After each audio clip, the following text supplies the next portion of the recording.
10-Minute Jazz Lesson Podcast, episode 287.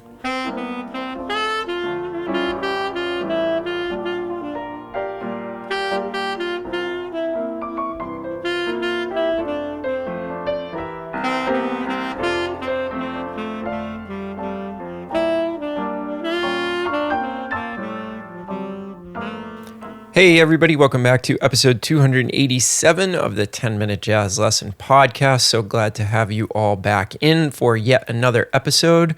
We are almost to 300 episodes, which is very, very exciting. So I just want to thank everybody for tuning in week after week to this podcast. It is really inspiring to keep coming up with more topics for you. For anybody who's new to the show, we are a listener-supported podcast, which means that we do not have any advertisements on the show. We rely on the generosity of listeners just like you to keep the show going each and every week. And the way that we support the show is through the Patreon platform, where you can support your favorite creators directly. For a small monthly fee, you get a PDF with every episode, including sheets in every key, and we also have audio examples and all sorts of great jazz education materials. In order to find that, go to our website, 10minutejazzlesson.com, click on one of the Patreon banners, get yourself signed up today for that monthly donation, and you will get instant access to all 287 episodes of materials. Wanted to give a quick shout out to our new patrons. We've got a whole bunch this week. Thank you to our new $3 patrons, Jason, Sammy, Ryan, Chloe, and Nicholas. And thank you to our new $5 patron, Richard. And thank you to David for editing your pledge from $3 to $5. We really appreciate all of you. Welcome to the 10-Minute Jazz Lesson family. And of course, for all the people that have been supporting us for years at this point, thank you, thank you, thank you. You really are the reason this show keeps coming out. So again, 10minutejazzlesson.com, click on one of the Patreon banners, get your instant access today. All right, so today we're going to continue our series on how to keep your scale routine fresh and exciting throughout the years and keep things moving. We know that scales are something that we have to practice daily. It's like a maintenance routine for us and our playing on our instrument. But sometimes it can get really boring. So my goal here in these first two episodes is to give you sort of a matrix to keep everything interesting, do different things every day, and introduce a little bit of random chance into your scale routine so that you're never just doing the same thing over and over and over again and losing the motivation and drive to keep going with your scales. So last week we talked about the three most common types of scales that everybody should be practicing. We talked about major, harmonic minor, and melodic minor. And this week, we're going to talk about some less common scales that I think a lot of you out there may not be practicing on a daily basis, but these scales are extremely, extremely important for anybody who wants to play jazz. These are sounds that are used in the jazz language all the time. So today we're going to talk about two forms of the diminished scale and the whole tone scale. And I think this is a perfect complement to working on our majors and our two forms of the minor. So let's talk about and clarify the two different forms of the diminished scale that we use most in jazz. So we have what is called a whole half diminished, and you would use that over straight up a diminished chord, right? That is the diminished scale. If somebody were to ask you to play a diminished scale and they didn't specify what form of diminished scale, you would use this form, the whole half diminished. It sounds like this.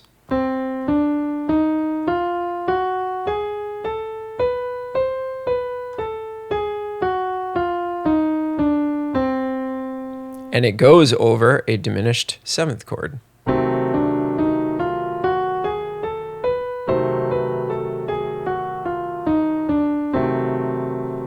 So there's our traditional diminished scale. Now, there is another form. We've talked about it a lot on this podcast, and that is the half whole diminished.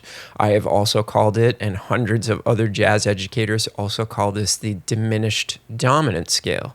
And basically what that does is it just reverses the interval pattern. So instead of always playing a whole step followed by a half step, whole step, half step, whole step, half step, we just reverse that. And from the first note, instead we go half step, whole step, half step, whole step. And it sounds like this.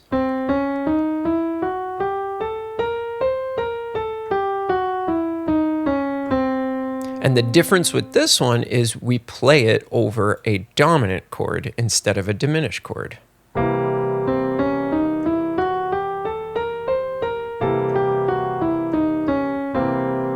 And it gives us a lot of really, really nice tensions over a dominant chord. Okay, so those are the two forms of the diminished scale that we're going to be talking about this week.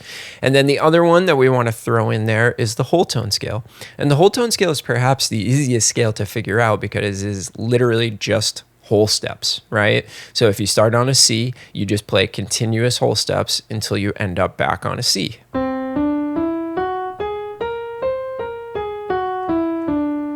And you can use this over a lot of different chords, but one of the most common places that we want to use it is over a dominant chord with a sharp 5.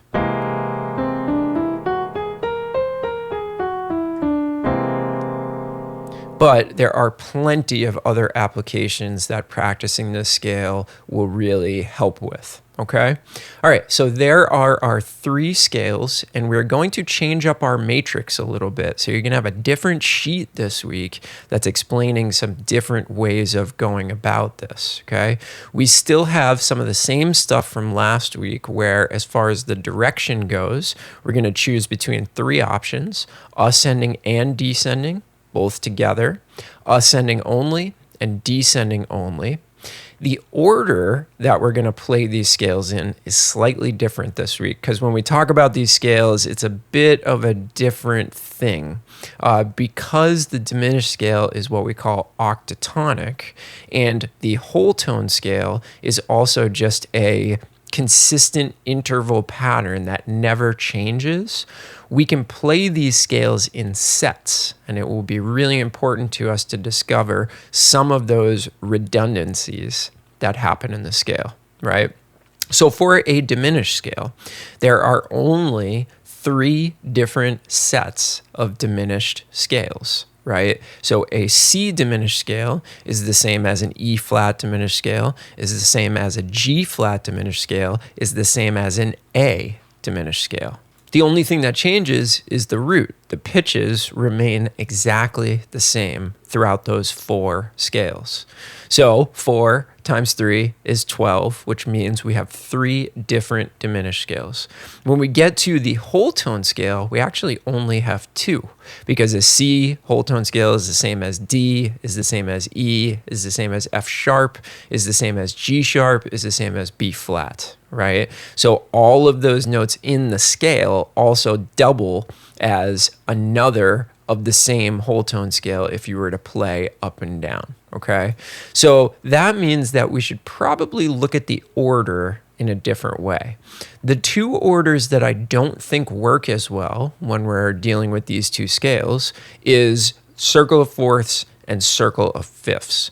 I don't think we need to work on these scales around those circles. We can keep the other orders and even add another order to this. So the 4 orders that I have for these 3 scales are chromatic, whole steps, and you would use the whole step with the whole tone scale. Minor thirds with diminished scales work really, really well, and major thirds with whole tone scales work really well. Now, of course, you could use like a whole step order and practice your diminished scales, and that might be a kind of a cool way to throw yourself for a loop, right? Where it is actually switching back and forth between the different diminished scales because you're using those whole steps. But some of the interval patterns do work better than others depending on what scale you're playing. So you'll have to kind of work that out in your own practice time, okay?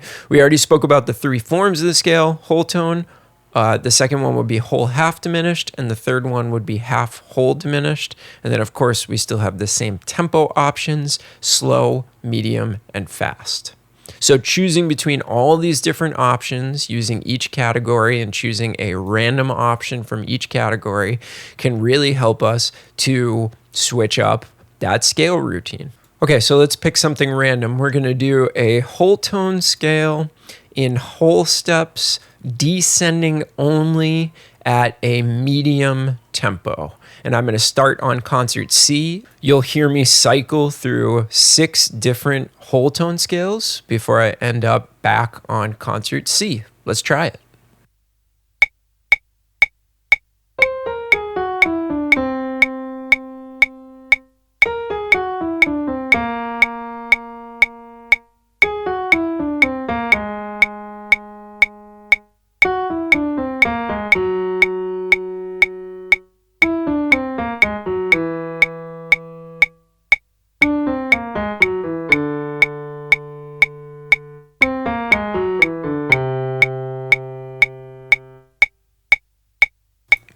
So what you'll realize when you do that specific thing is that you're basically playing all of the modes of a whole tone scale, of a C whole tone scale.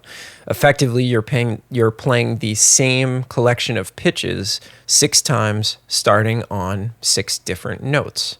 All right, let's do another one. So we are going to do our half whole diminished scale in minor thirds, ascending and descending at a slow tempo. Again, starting on concert C. This time you'll hear me cycle through 4 different scales before I end up back on C because of the way that minor third pattern works. And again, I'm just playing 4 different modes of the same diminished scale. Here we go.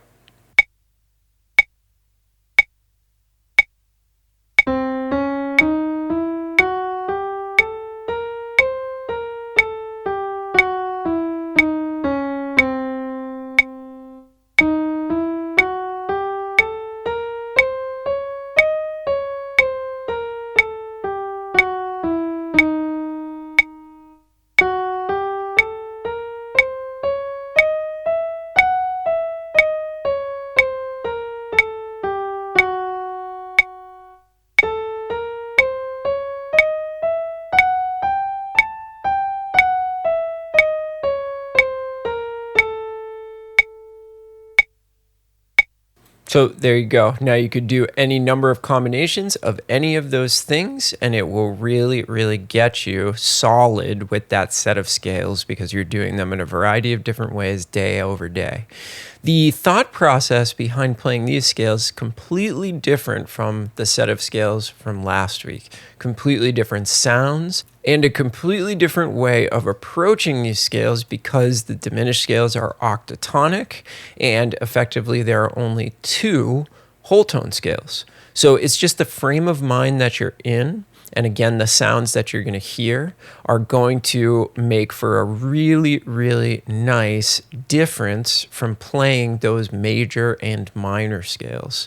So if you want to combine the majors and minors and these scales on the same day, that's great if you have that much time to practice.